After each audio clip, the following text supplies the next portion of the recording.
Welcome to solo CM as an Ironman without doing Slayer. To a certain extent anyways, we have gone up to 69 Slayer in order to do Monkey Madness 2 so that we could at least have the Necklace of Anguish and the Amulet of Torture.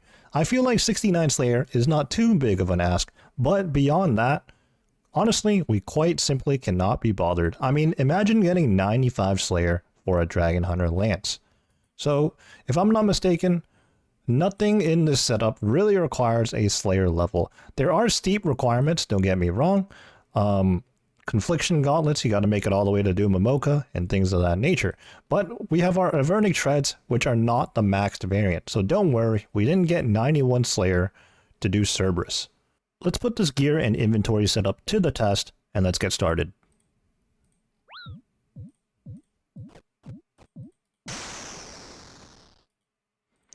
Alright, now don't get it twisted, there are some pretty steep requirements for this setup. The main thing is that we've actively avoided Slayer. For example, we have the Infernal Cape and the Quiver, so clearly, we were able to do all that. Skill is not the issue here, we're able to accomplish that. We did go out of our way for the Dragon Warhammer, and honestly, maybe the most skilling intensive thing was doing all the skill requirements for Song of the Elves. Oh, and I suppose we will give ourselves another 8 Herblore levels so that we can at least prep the Bruise. Overloads and enhances, though, those won't be an issue. So interesting thing about this setup is that 69 Slayer affords us the Necklace of Anguish and the Amulet of Torture, both which are very, very good. Obviously, these days there's the Amulet of Rancor that is better than the Torture, but there's not quite yet an Anguish upgrade, although I want to say that's coming shortly. I'm not too sure. But when it comes to our Mage Amulet, we're just going to be wearing an Amulet of Fury, and all that really does is give us defensive bonuses. I wanted to keep my switches pretty even without messing up my inventory too much, so I decided to bring the Amulet of Fury in, even though that's really not going to help us too much. I suppose the Fury does give us a plus 10 magic attack though. So not much there, but I guess it does make a difference.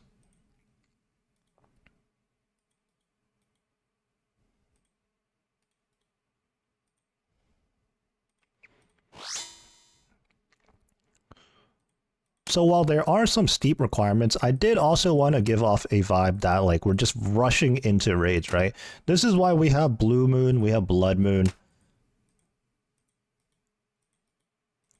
Ideally, you would want Oath Plate, right? Especially these days with Slash weapons, Oath Plate is very, very strong. But you know what? Blood Moon does the trick. It's the equivalent of Bandos, while much easier to get by means of Perilous Moons. Alright, that is tacked on down. Also, in keeping with the theme, obviously, someone looking to rush into solo CMs also most likely has the capability of doing the other raids. So we do have the Sanguinesti staff, we do have a Light Bearer, and we do have the Fang that we just used for Tecton.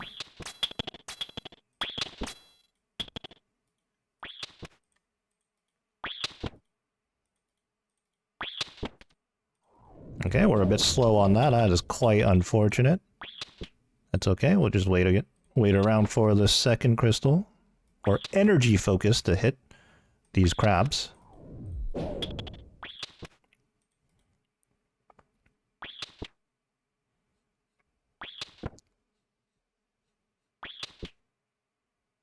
Maybe a slight oversight, but I'm not quite sure what the level requirement for Surge Potions and Extended Staminas are. Maybe if we did have 70 Herblore, we actually don't have the level requirement for that. I'm not too sure. Honestly, these days being a maxed account, there's a lot of things that I don't think about. I don't really take level requirements into consideration, unfortunately. So that might be an oversight, but you know what? I don't even know when I'm going to use the Surge Potion, to be honest, because typically I'd be using a ZCB and I opted against bringing that. And in terms of the Extended Stamina Potion, well, if we didn't have the Extended, we would at least have the regular, and we would just bring an extra one, and clearly we can afford the inventory to do so. Let's go ahead and just, you know, we're going to be doing a regular run here, so we're going to scav up some. And that is actually enough supplies for us. Let's go ahead and set up shop at the storage unit over here.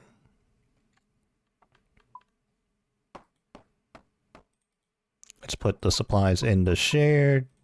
We can dump everything else off into private. We have ample space, no weight in our inventory. We can begin jobbing.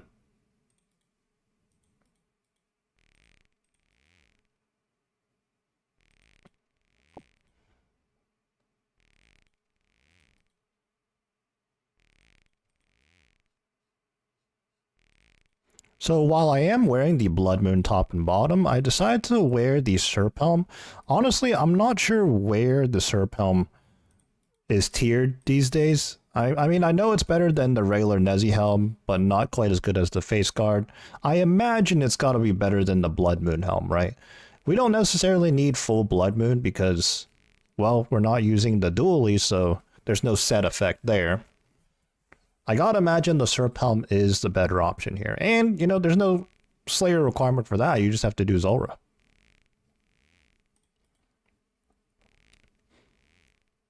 So even if we didn't have the Sanguinesti staff from the Theater of Blood, I would wager it's not too... Well, actually, scratch that. The reason why we have the Sanguinesti staff is because we don't have 87 Slayer for the Trident. That's right.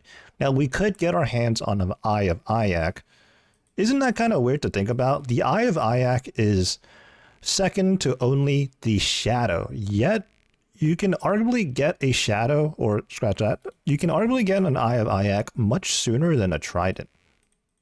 And Tob has a little bit of a higher barrier to entry, mostly just because you have to find teams, and teams that are specifically willing to pot with someone that's lesser geared.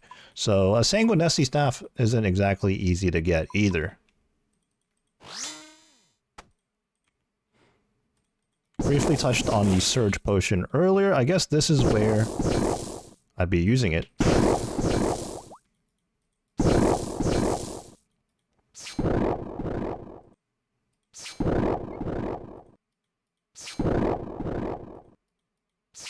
Burning Claws being Demon Bane, very nice. Although we're hitting a couple of zeros there.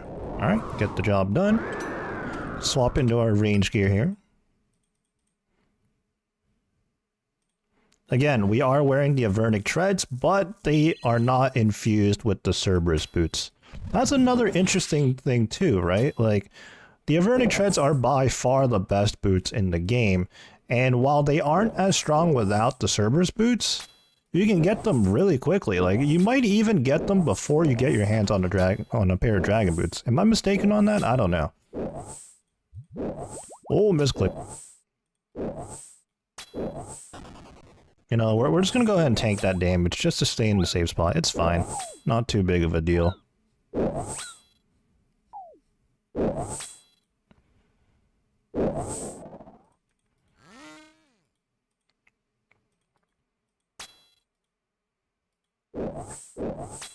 Let's see if we can get this guy into a safe spot as well. Doesn't seem to be cooperating, really.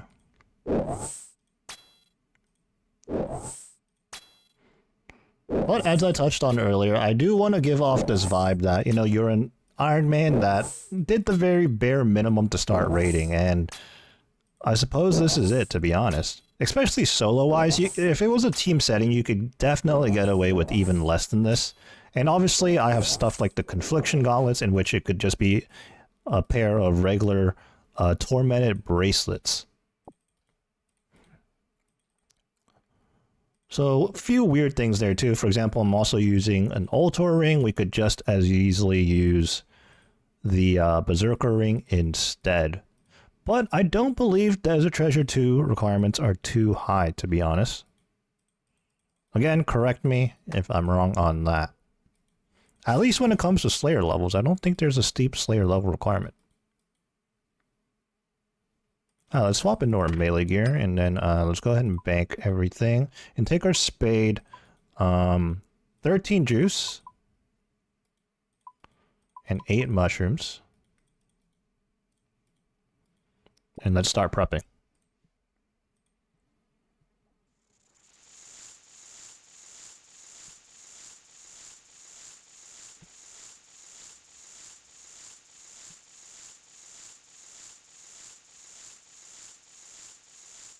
Actually, go ahead and drop 4 vials right there.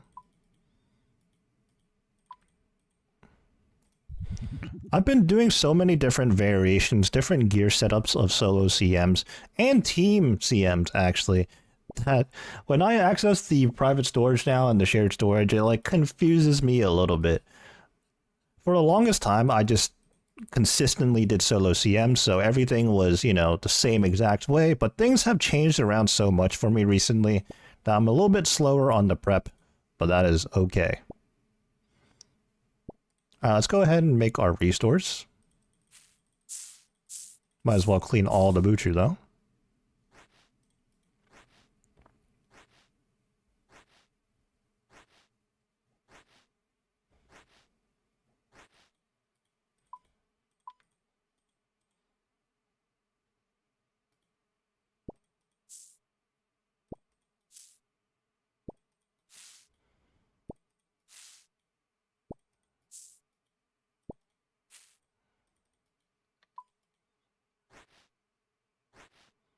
Make our brews as we run to the next room.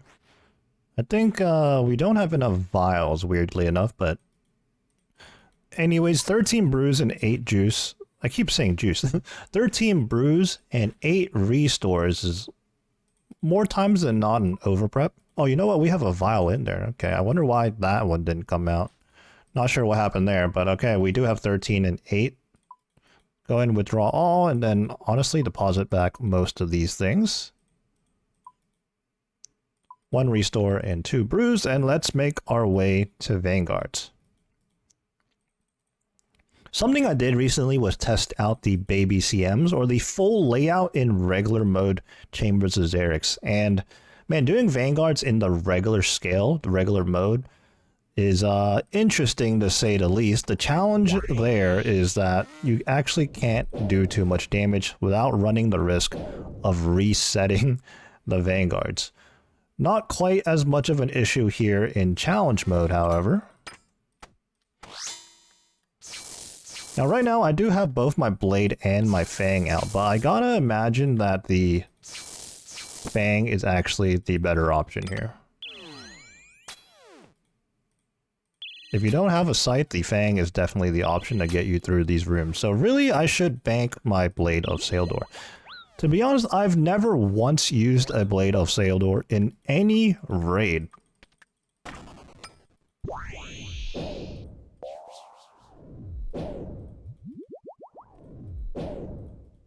The Blade of Saildor isn't something you would typically get anyways. You would grab the Botha and then you'd be on your way out of the Corrupted Gauntlet.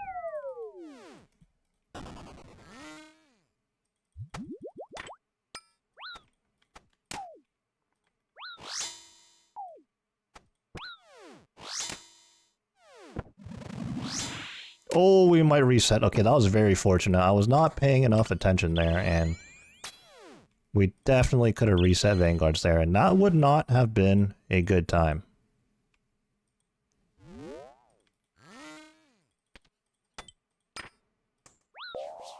The switches are a little uneven right now, which is causing some issues for us, but we'll manage. The Sang staff is not really doing much right now, I gotta say.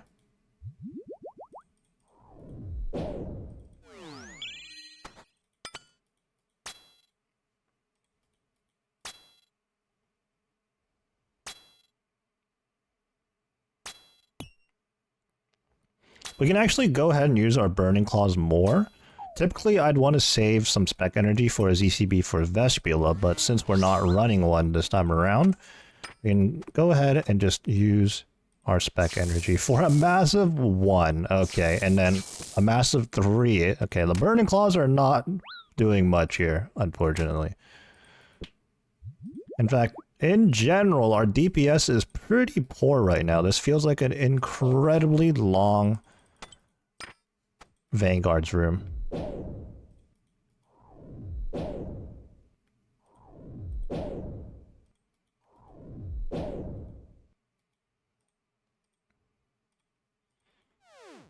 not having the occult is a pretty massive difference. We're missing a lot of magic damage there for sure. And despite the pretty hefty requirements at, I believe, 90... I want to say it's 93 for Smoke Devils. 92 and 93. The occult is worth a whopping 500k GP right now. Maybe not even that. So it is a bit strange that the best in slot magic amulet is so cheap.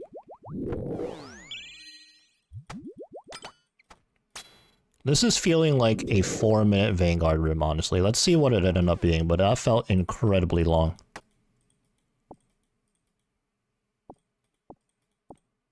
Let's go ahead and pick up some stuff here. I'm gonna go ahead and sip this enhance and then drop it. Make room.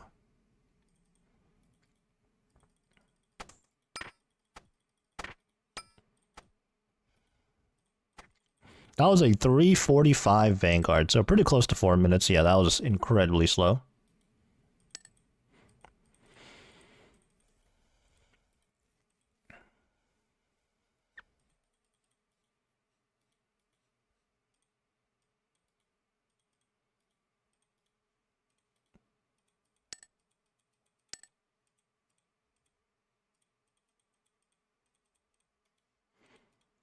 So with the Slayer, not requirement, but more so restriction, we don't have the Ferocious Gloves from Hydra either. Obviously, the first thing you think of when you go to Alchemical Hydra is the Dragon Hunter Lance, but we are also missing the Ferocious Gloves, and those bad boys are actually a pretty important piece of armor in terms of melee strength, so we're sorely missing that as well.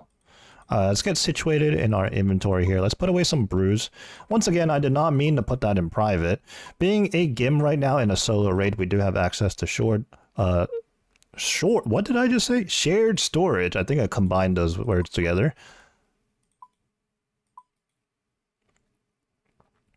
We will bring like a brew. Oh, and actually at this stage, we can go ahead and bank all our mage gear. We won't be needing that. So we have a lot of space now.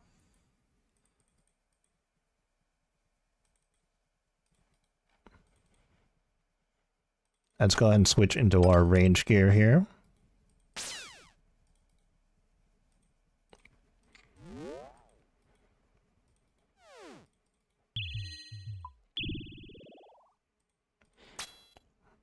Okay, our quick prayers are actually set to Deadeye, and that's because before we were doing a baby CM run, pretending as if we were freshly new to CMs. Or not even CMs, but freshly new to Chambers of Xeric, so obviously in that case we wouldn't quite have rigor yet. Let's go ahead and switch that though, because now we're doing a CM, and I feel like it's a fair expectation to have the prayers by the time you do CMs. Of course, you can also get away with not doing that and get jumping to CMs even earlier than that because the Titan prayers are pretty strong.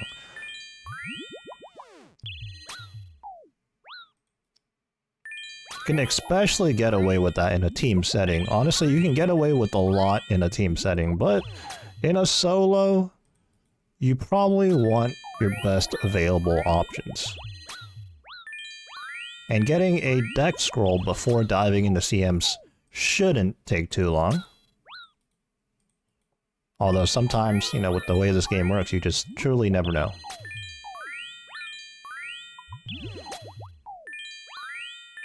Hitting a few zeros here. It almost feels like we're doing less damage now that we're using Rigor instead of Deadeye, but that's just RNG. That should do the trick. Let's start healing up, pick up these potions. Get a brand new overload as well, because why not? In a solo raid, you have so many opportunities to pick up an overload enhance. You like really don't have to worry about when to drop one or when to grab a new one. So long as you know, you have one ready for Ohm. And even then, you really only need like 2 doses. Heading into the Tightrope room. Whenever we get to Tightrope room, I always mention that there's various ways of doing Tightrope room, and one of them, a more common way for speedrunning and stuff, is just to skip these NPCs entirely, grab the Keystone Crystal, and go head on over, progress to the next room. But in a more regular run, you just finish off the majors, you finish off the rangers, and then you safely cross the rope.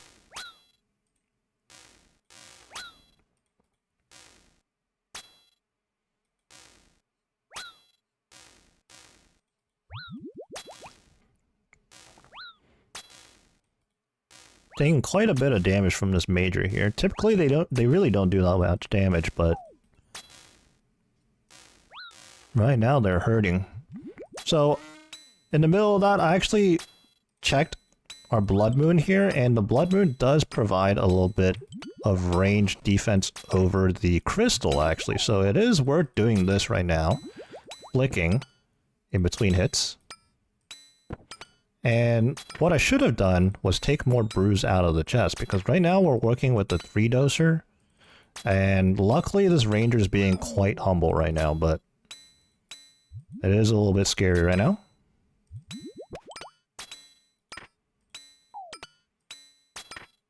Especially in a CM, flicking your armor is definitely something you want to do to mitigate as much damage as possible.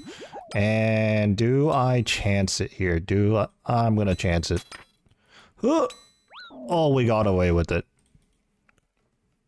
We absolutely got away with that. It was either that or we run back to the chest to grab more brews, and I really didn't want to backtrack. Got away with it. Alright, got the Keystone Crystal. Let's progress in the raid. Let's swap in our melee gear here. This is where we're going to equip our Dragon Pickaxe. And we're definitely going to have to grab some brews. Maybe another restore as well.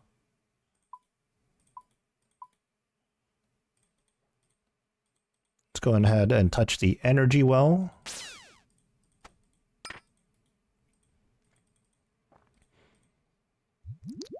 Sip a Brutos there, because even though Guardians should be a damageless room, we were just one mistake there from planking, and it'd be really silly to plank the Guardians out of all things.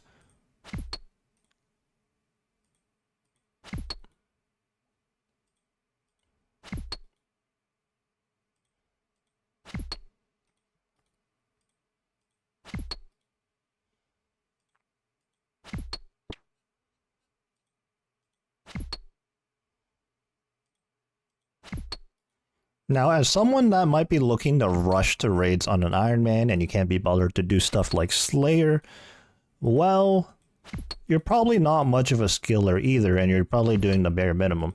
I will say though, I am on a maxed account, so obviously with 99 mining, and the mining skill does matter for this room.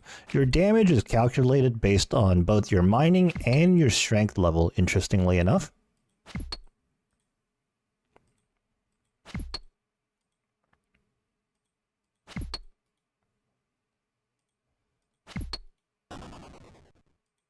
Our overload expired, so let's go ahead and pot up again.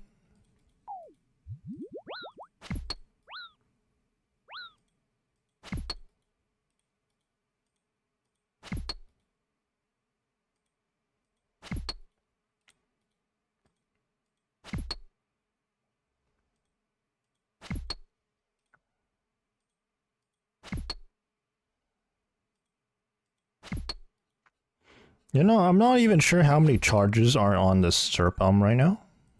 We're at 26%. We got just under 3,000 scales in it. Okay, we're fine.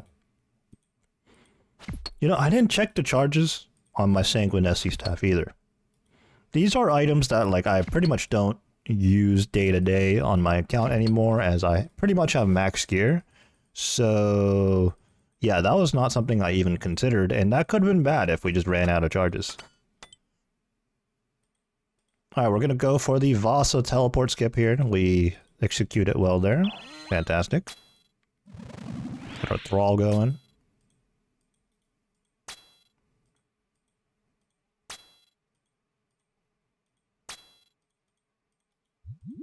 And one more Bofa hit. Swap into our gear. Where's our Defender? All the way at the bottom of our inventory. Oh, and right here we can definitely Burning Claw. Should have started with that, actually.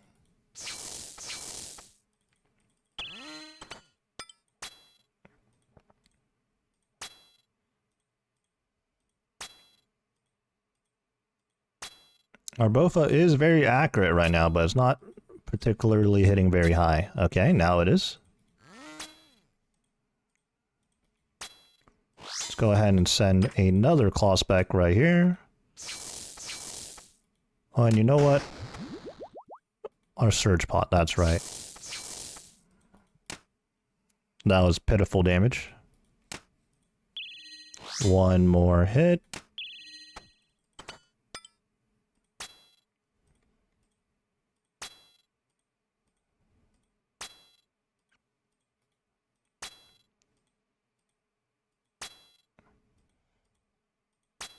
Surely we finished this off.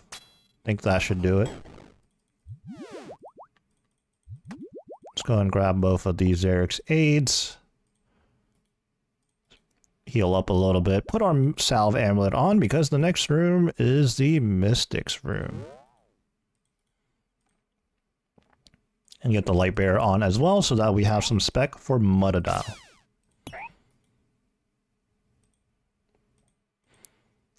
We still have that Blade of Saildor in our inventory, which we didn't put away, but shouldn't be an issue.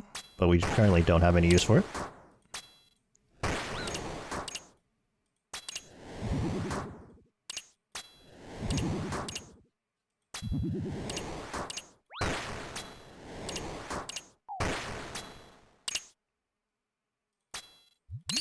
That first Mystic there did do a fair bit of damage to us. Well, can that green Mystic stay over on the other side so we don't have to deal with both? So far, so good. He might path his way over, though. Very fortunate right now. Although, if it did find us, not too big of a deal. We just have to run through.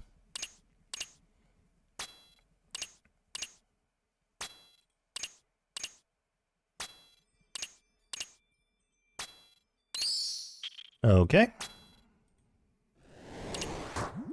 Overload timing is not ideal right now because at our current pace we're going to have to re-overload in the middle of the Muttadile room, and that's always a little bit scary.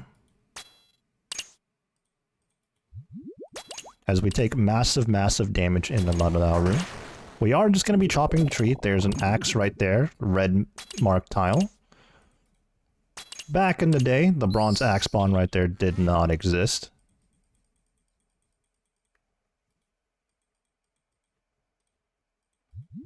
But fortunately, it does now. Oh my... Well, that is quite unfortunate. Like, there's nothing else to say about that. That was just quite unfortunate. Obviously, when we ran through the baby Dao, we wanted to switch to protect melee so that we didn't get chomped, right?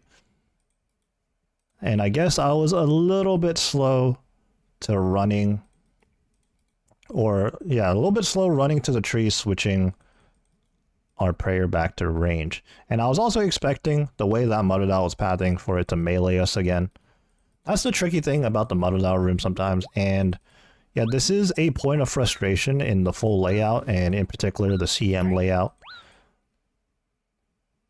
They put Muttadile room at the end of all the rooms just before Ohm, so you have a lot of points, and if you die there, you end up losing a fair amount of points. So right now, this is actually a little bit risky. We did, like, pick up that overload to re-brew and whatnot, but we don't... or re-overload, but we don't have any brews right now, so this is scary. And it hits us a 44. Okay, let's...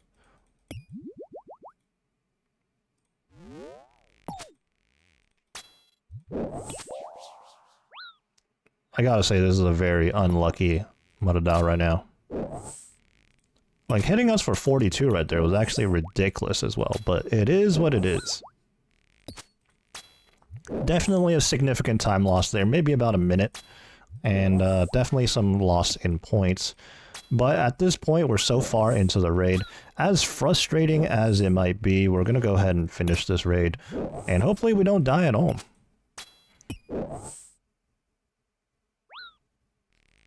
But I gotta say, it's been a long time since I've last planked in a regular room, much less at home. on a run that wasn't a speed run. You might have just heard my dog barking in the background there. Apparently in the backyard.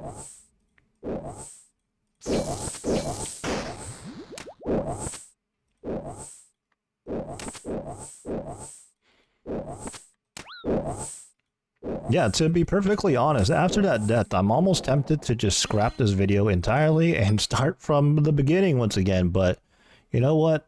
As long as it doesn't continue to go south, we'll stick with this run because, hey, this is just the reality of run sometimes, right?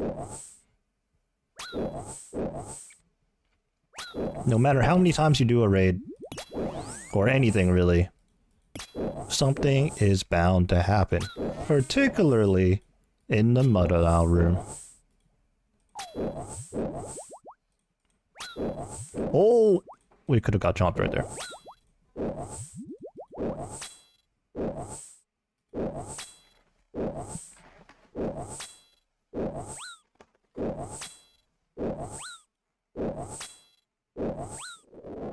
Well, that hurt. Let's go ahead and pick up all these potions.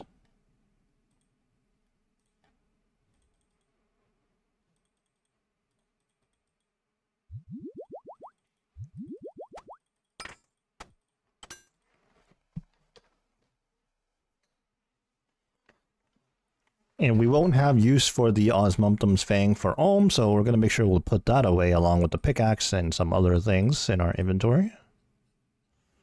And we're going to be using the Blade of Saildor for Olm. Now, I do question, actually, now that we're here at Olm, I wonder if 3-to-1ing the Fang or 4-to-1ing with the Blade of Saildor would be better. I'm actually not too sure.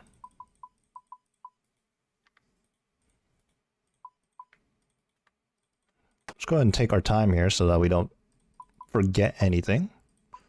Heading into Olm is one way.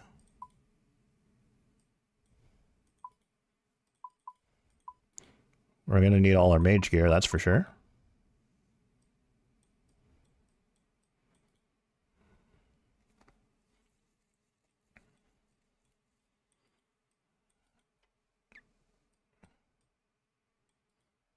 And Dragon Warhammer.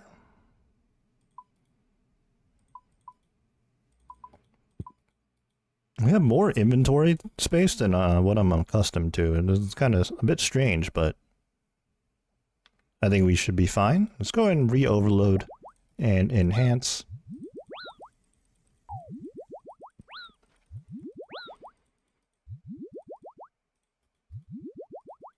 Drink our restore. Fill our inventory back up. And let's head into this.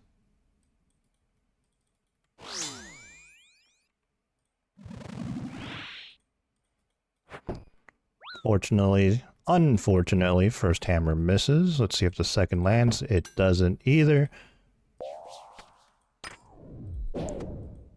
We got our Lightbearer on, so we should be getting another spec back by the time we work on the melee hand again. For now, though, we're going to be working on the mage hand.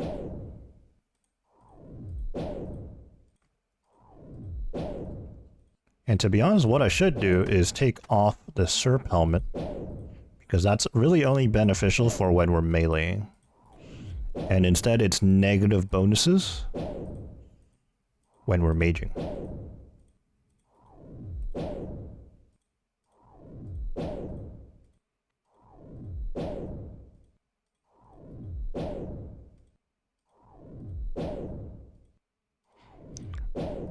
These days, when I'm doing a normal Chambers run, I'd be using the Tunic and Shadow, but I gotta say, doing all these gimmick or gear restricted runs, I do miss the 3-0 method, whether I'm using a Trident or a Sanguinesti staff.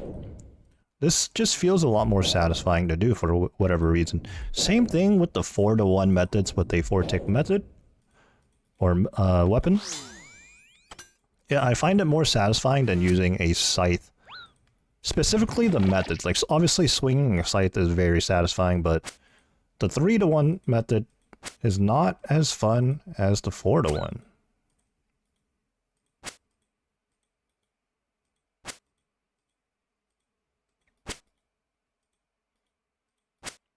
Looks like we did not get 50 spec energy back, and the Blade of Sail Door is not looking too great right now, I gotta say. Okay, we have 50 spec now. The question is, do I... Oh, you know what? We should also put our Serp Helm back on. That would help.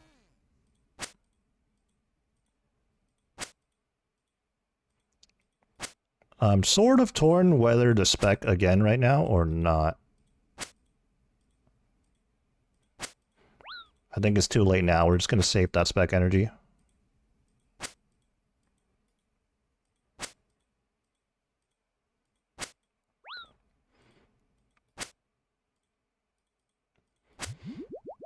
With how slow this is, how inaccurate we seem to be at this moment, I am a little concerned.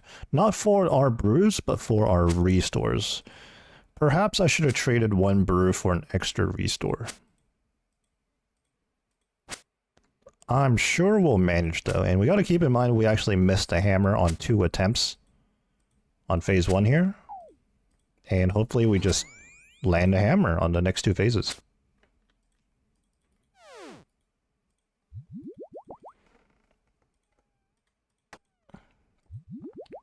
Despite how slow that was very minimal resource usage there. That was just 1 restore dose and 1 brew dose during the running, but, you know, two used so far in the Ulm fight here. Again, I really am quite annoyed that we planked at Muttadile of all places. Once again, hammer misses. That's really quite unfortunate. Just make sure we got the right thrall going right now.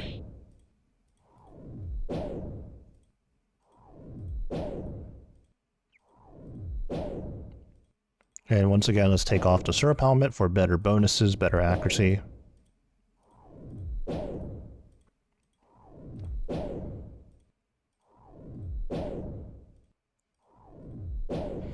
In most of my gear restriction runs, I do downgrade from the Scythe, but to a Dragon Hunter Lance. And the Dragon Hunter Lance is, well, obviously Dragonbane, right? And I guess that plays a huge factor, because this Blade of Sailor really, at least on that P1, really feels underwhelming.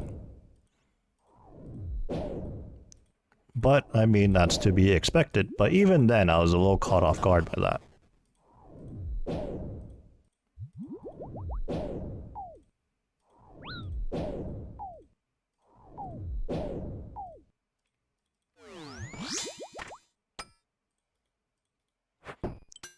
I'm really surprised as to how many hammers we're missing right now. And I gotta say, that's just a bit unlucky. There's no way we're this inaccurate, right?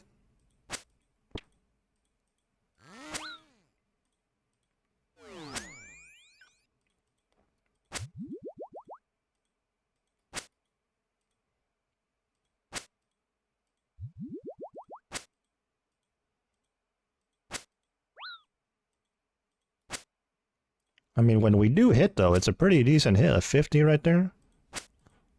The problem is, I'm seeing a lot of zeros.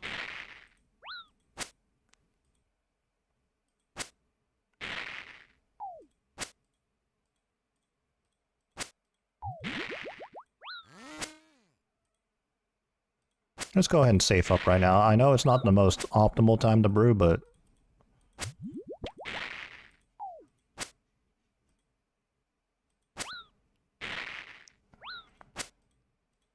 once again, let's brew. We're also going to have to restore. Man, this really is quite rough. And our prayer situation... well, it's become a problem. It's becoming a situation.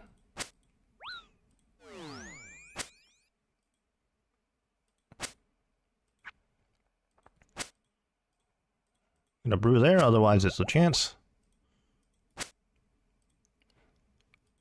Surely we get 1 hammer to land, right? On the next phase.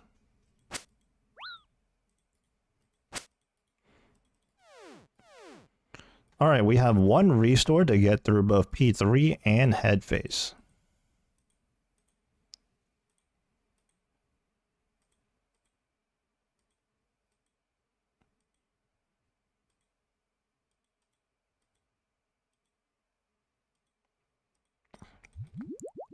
So I mentioned that I've been doing various different setups in doing solo CMs, and in more recent setups I've been using the Bofa a lot over the T-bow or even the Dragon Hunter crossbow.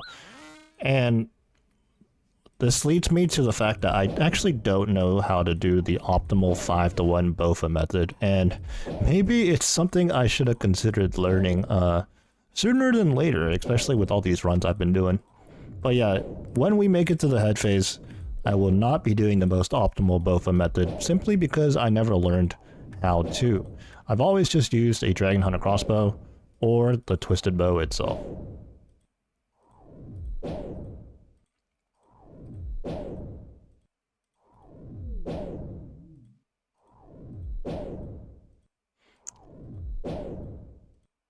Okay, unfortunately all this time I have just realized I did not swap to the light rare for the entirety of P3 Mage here.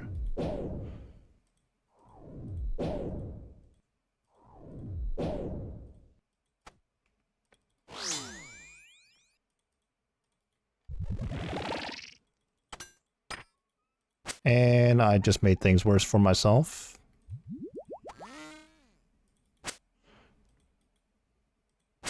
Alright, we'll just camp the Ultor, and when the spec comes up, it comes up.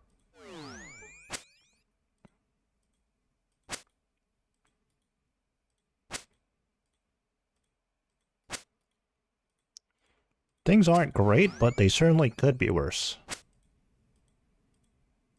I think for not having hit any hammers, our melee DPS is pretty good. Now right here, I almost don't want a hammer spec just to stay in cycle, but... well, I accidentally fell out of cycle while switching the hammer there anyway, so...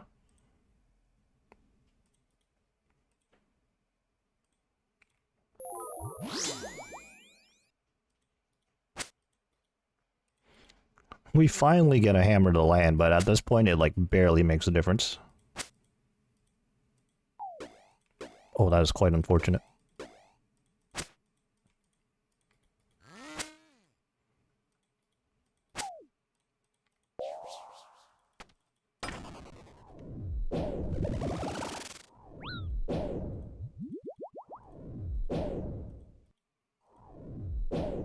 Oh my god, please. There we go. That was cutting it close, but...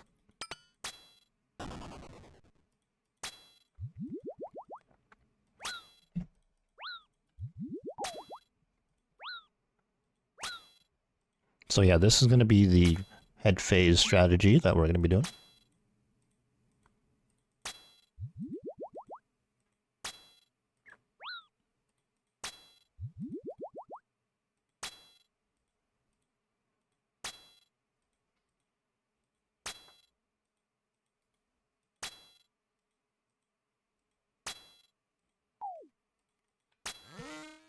A 36, I think that was. That hurt. Again, not a great time to brew, but we're just going to go ahead and do it.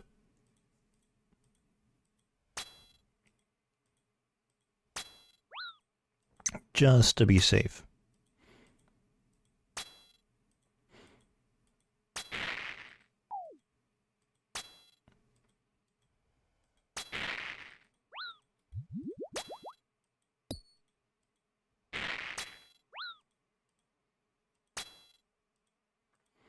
Quite a slow head phase.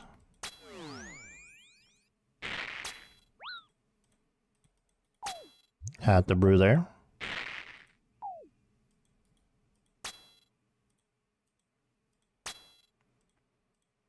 That is our last restore dose, but we should be fine.